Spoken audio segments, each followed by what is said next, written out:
दोस्तों आपको जाना है गूगल पर M tech education, M tech edu, MP tech edu recruitment. ध्यान रखें, MP टेक एजू रिक्रूटमेंट पर आपको जाना है।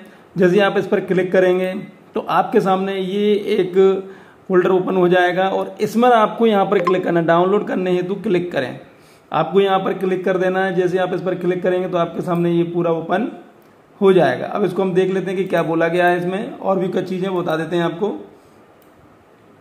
शैक्षणिक सत्र 2024-25 अतिथि व्याख्याता आमंत्रण अभ्यर्थियों एवं संस्थाओं के लिए सामान्य निर्देश। अतिथि व्याख्याता आमंत्रण शैक्षणिक सत्र 2024-25 में पूर्व में संचालित प्रक्रिया में जिन सत्यापित अभ्यर्थियों को संस्था आवंटन नहीं हुआ है उन्हें इस प्रक्रिया में शामिल किया जाएगा।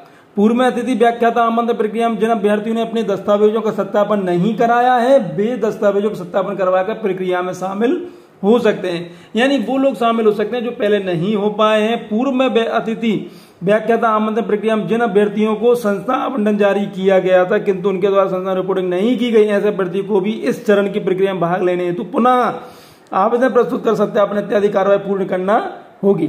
उपरोक्त सरल क्रमांक 1 व 2 में उल्लेखित अभ्यर्थी यदि चाहे तो अपनी प्राथमिकता क्रम में शुल्क 50 का देकर प्राथमिकता बदल सकते हैं। अगर मान लो पहले आपने प्राथमिकता कहीं और की थी तो आप प्राथमिकता बदल सकते हैं, 50 रुपये शुल्क लगेगा। जो अभ्यर्थी संस्थाओं में अपनी उपस्थिति दे चुके हैं यदि वे पुनः प्रक्रिया में शामिल होना चाहते हैं तो उन्हें नवीन आवेदन प्रस्तुत कर नियम अनुसार समस्त कार्रवाई पूर्ण करनी होगी। अगर आप कोई संस्था में जा चुके हैं उसके बाद भी आप इसमें दोबारा से आना चाहते हैं तो आपको पुनः यानी दोबारा इसमें आवेदन करना होगा। दस्तावेजों के सत्यापन के दौरान जिन अभ्यर्थियों के आवेदन निरस्त किए गए ऐसे अभ्यर्थी यदि आवश्यक दस्तावेज उपलब्ध कराकर पुनः नवीन आवेदन प्रस्तुत कर दस्तावेजों के सत्यापन कराकर प्रक्रिया में भाग ले सकते हैं। यदि कोई ऐसा कारण था कि भाई किसी कारण से आपके जो डॉक्यूमेंट से सत्यापित नहीं हो पाए थे तो आप दोबारा उन्हें ला सकते हैं, दोबारा सत्यापित करा सकते हैं। तकनीकी विषयों के लिए आवेदन प्रस्तुत करने वाले अभ्यर्थियों के पास संबंधित विषय में गेट का स्कोर उपलब्ध होने पर प्रथम अथवा द्वितीय मेरिट सूची के विचार क्षेत्र में लिया जाएगा। समस्त संस्थाएं स्वीकृत पदों के विरुद्ध रिक्तियों की प्रविष्टि पोर्टल पर लॉगिन के माध्यम से सावधानी पूर्वक करें। रिक्तियां सिर्फ लॉगिन के माध्यम से ही ऑनलाइन की जा सकेंगी। आवेदनों का सत्यापन करते समय विशेष सावधानी अपेक्षित है। मेरिट एवं संस्था आवंटन सत्यापन में उपलब्ध डाटा के माध्यम से किया जाता है, अतः सत्यापन की प्रक्रिया दक्षता पूर्ण किया जाना अपेक्षित है। अभ्यर्थी सत्यापन के समय उपलब्ध कराई गई सत्यापन पर्ची का तत्समय अवलोकन करें एवं आवश्यक होने पर तत्काल संशोधन सुधार सत्यापन केंद्र पर ही करावे। अगर कोई संशोधन उसमें होना है तो आप सबसे पहले जब आपने सत्यापित पर्ची जो है उसको तुरंत, अगर कोई गलती है तो तुरंत सत्यापित कराएं। तदुपरांत किसी भी तरह का परिवर्तन सत्यापन डाटा में समय सारणी तिथियां समाप्त होने पर किया जाना संभव नहीं है। सत्यापन उपरांत जारी मेरिट एवं संस्था आवंटन पश्चात अभ्यर्थी दस्तावेजों का आवंटित संस्था पुनः मूल दस्तावेजों सत्यापन कराना अनिवार्य। आवंटित संस्था में सत्यापन के समय ऑनलाइन उपलब्ध प्रविष्टियों का मिलान मूल दस्तावेजों से किया जाएगा। ऑनलाइन प्रविष्टियों का मूल दस्तावेजों में भिन्नता होने पर अभ्यर्थी का आवंटन निरस्त किया जा सकेगा। इस चीज का खास ख्याल रखिएगा।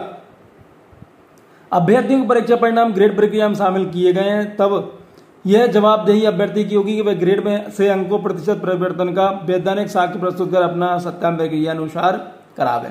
तो इस तरह से नियम कायदे कानून है, आप इनको ध्यान से देख लीजिए, ध्यान से समझिए, उसके बाद ही आप आवेदन करिए। चलिए अब हम जाते हैं और आगे। हम इस पर थे, इसको आपको कर देना है क्रॉस, ठीक है।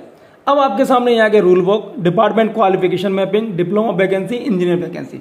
अब आपको अगर इन वैकेंसीज को देखना है तो रूल बुक में आप जाएंगे तो आपके सामने ये आ जाएगा AICTE gazette notification as on date 1 March 2019 का। इसको नहीं करना है, इसको नहीं करना है, ठीक है।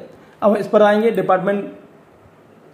अब इसको अगर आप देखेंगे तो आपको दिखेगा कि यहां पर जॉब टाइप में लिखा है guest faculty for engineering colleges, stream engineering technology stream, department and branch artificial intelligence and data science CS, corresponding courses in AICTE notification computer science and engineering.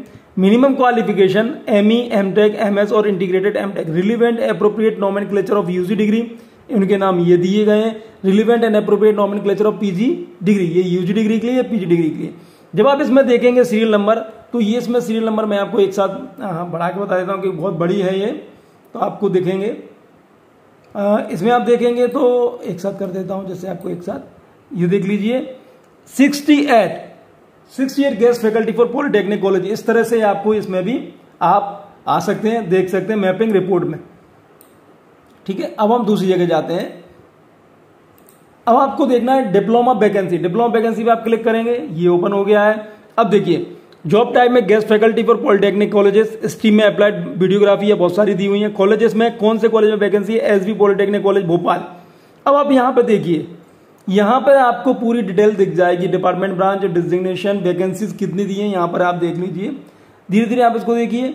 देखिए यहाँ पर 2 वैकेंसी हैं, अशोकनगर में 2 वैकेंसी हैं, 1 vacancy, 2 vacancy Ashoknagar में है, एक vacancy आपको बालाघाट में है, 1 वैकेंसी भोपाल में है, 1 वैकेंसी भोपाल में, एक दोबारा से नावगंज है कुछ उसमें है। तो इस तरह से आप यहाँ पर देख लीजिए कि किस किस जगह पर वैकेंसीज हैं। आप यहाँ पे आराम से इस चीज़ों को भी देख सकते हैं, समझ सकते हैं। पूरी डिटेल्ड दी हुई है, कहाँ पर आपको वैकेंसीज हैं, कहाँ पर आपको आवेदन करना है। देखो यहाँ पर पूरा डिटेल से दिया हुआ है, देख लीजिए आप। ये यहाँ पर वैकेंसीज लिखी हुई हैं। श्योपुर में वैकेंसी है, बैदान में है, और उज्जैन में है, बुरहानपुर इंदौर में है, तो आप इस तरह से आप इसको पूरी डिटेल देख लीजिए, क्योंकि अगर मैं पूरा देखूंगा तो बहुत ज़्यादा टाइम हो जाएगा। ये देखिए 77 वैकेंसीज हैं टोटल, तो आप देख लीजिए कि कहाँ पर क्या वैकेंसी, तो आपका काम इसमें हो सकता है। चलिए हम और आगे जाते हैं। अभी हमने देखा डिप्लोमा वैकेंसी। इंजीनियर वैकेंसी की अगर हम बात करें तो यहाँ पर ये लिस्ट आ गई है। अब ये देखो, आपको बहुत छोटे में देखना पड़ेगा। Guest faculty for engineering college stream college में दिया हुआ है नावगंज इंजीनियरिंग कॉलेज नावगंज। अब डिपार्टमेंट दिया हुआ है, यहाँ पे गेस्ट फैकल्टी दी हुई है, और यहाँ पर वैकेंसीज दी हुई है। देखो एक ये वैकेंसी है। तो आप इस तरह से इन वैकेंसीज को आप देख सकते हैं कि किस कॉलेज में है, कहाँ पर वैकेंसी है। ये देखिए टोटल 20 वैकेंसी है। तो इस तरह से आपको जहां भी ऐसा लगता है कि कहां पर आपको वैकेंसीज में आवेदन करना है, वहां पर आप इन चीजों में आवेदन कर सकते हैं। मैंने बता दिया है कि यहाँ पर डायरेक्ट पूरी चीजें दी हुई हैं। अब इंजीनियरिंग कॉलेज का, ये इंजीनियरिंग कॉलेज की वैकेंसीज हैं, और ये हमारी पॉलिटेक्निक कॉलेजेस की वैकेंसीज हैं, और ये मैपिंग है। तो इस तरह से आपको आवेदन करना है। और यहाँ पर आप जब आप देखेंगे तो यहाँ पर रूल वगैरह, यहाँ पे होम वगैरह, इस पर आप चले जाएंगे, ये दोबारा से वही आ जाएगा। तो आपको जो भी डिटेल आपको देखनी है वहाँ पर इन चीज़ों को देख सकते हैं। चलिए बहुत बहुत धन्यवाद, थैंक यू।